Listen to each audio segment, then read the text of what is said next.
Hi guys! Welcome back again sa aking YouTube channel, Bornales Furniture and Family Vlog. So, ayan guys, yung last time nag-update ako na matagal kami bago ako nakapag-upload ulit. Puro mga short videos lang yung mga ginagamit, yung mga ina-upload ko. So, ngayon guys, ayun nga, tuloy pa rin yung aming furniture. Tuloy-tuloy pa rin, may gumagawa pa rin, pero hindi na marami katulad ng dati. So, ayan guys, yung mga bali yung yung gumagawa na lang guys ngayon is yung asawa ko, tsaka may isa kaming tauhan, tsaka isang pintor na rin. So, ayan guys, tulad ng sinasabi ko last time na pag meron ka talagang isang negosyo, hindi madali. Tsaka, ayan nga, hindi madali. Mahirap talaga siya kasi meron tayong tinatawag na back job. 'Di ba? Lalo na sa mga doors. Sa mga door kasi hindi natin yan hindi natin yan pag wood talaga. May time talaga siya na mabibitak talaga siya. Pero hindi siya bitak na malaking bitak. Understood nating lahat, pag wood talaga siya guys, may tendency siya na makrack siya minsan. Minsan. Pero pag depende naman yan sa wood na gagamitin. So, ayan guys, kaya medyo mahirap dahil pag merong mga back job tayo, syempre talagang mahirap yan dahil wala na tayong makukuha dyan. So, depende na yan sa may-ari ng furniture kung magbibigay pa siya ng extra.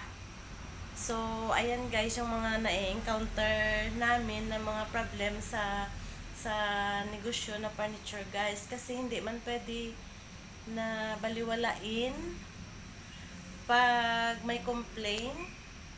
Lalo na pag gawa namin, binabalikan talaga namin siya guys kasi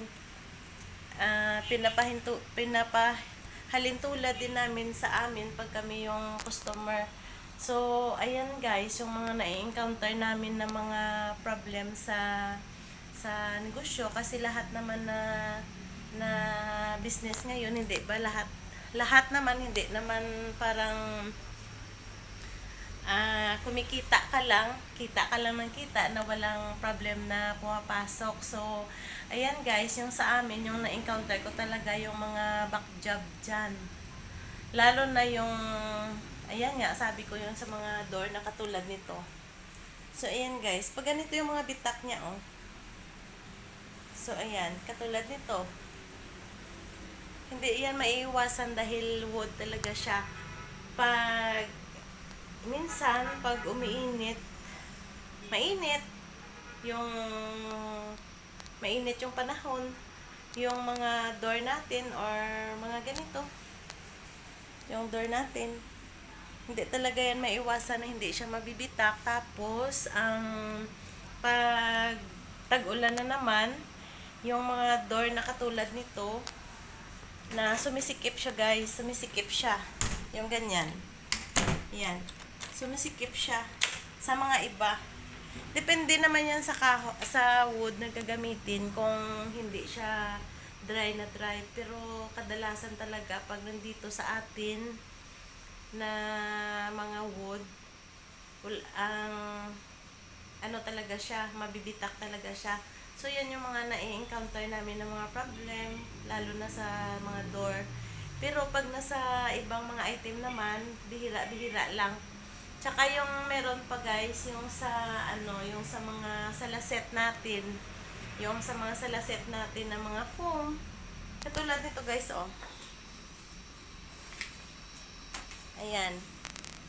Ito, oh. Katulad nito. Diba, to? Chair, sa dining chair yan. Na ito lang siya talaga. So, yung kanyang upuan ito, meron siyang foam. So, hindi natin talaga maiwasan guys na magkakaroon siya ng ganito. Ayan.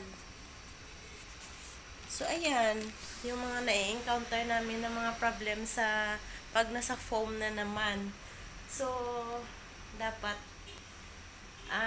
mahaba talaga yung pasensya mo. Babalikan yung mga back job. So, ayan lang guys, yung sinasabi ko na problem na pumapasok pag nagninegosyo ka guys. Hindi talaga perfect ang lahat. So, ayan lang guys. Thank you for watching. Bye!